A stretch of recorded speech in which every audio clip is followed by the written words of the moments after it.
At Government House, Kaduna, the Queen held an investiture, bestowing the accolade upon the Sultan of Sokoto, Sir Abubakar Siddiq, making him a Knight Grand Cross of the Order of the British Empire. Another to be honoured was the Emir of Gwandu, and both these exalted men treasure the esteem of the sovereign and the honours bestowed. Before the Queen left Kaduna, she went to Lugard Hall, the new building of the Northern Legislature. In this hall, following the traditions of the Mother of Parliaments at Westminster, African statesmen will govern according to democratic freedom. Her Majesty now listened to a loyal address read by the Premier, the Sardauna of Sokoto.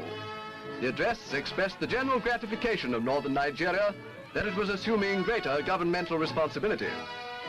1,500 children, brought from 12 provinces of the northern region, paraded on the Durbar ground to see the Queen and Duke.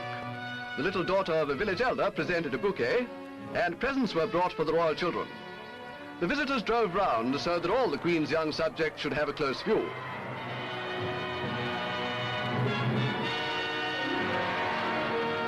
A model of a typical northern village had been erected for the occasion.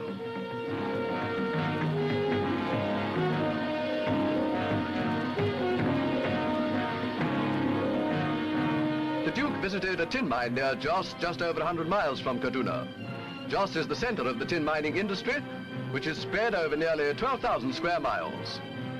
Going on to Enugu, the Queen received a loyal address from the House of Assembly of the eastern region of Nigeria. After that, Her Majesty held another investiture, bestowing the KBE upon Sir Francis Ibiam, who is a member of the Legislative and Executive Councils and a Doctor of the Church of Scotland Mission. Reverend Mother Mary Osmond received the CBE for her services to education.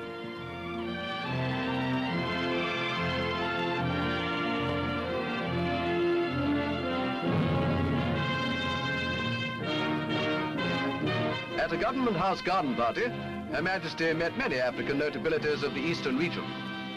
Then there was another glimpse of the heart of traditional Africa, tribal dancing at the Enugu Stadium.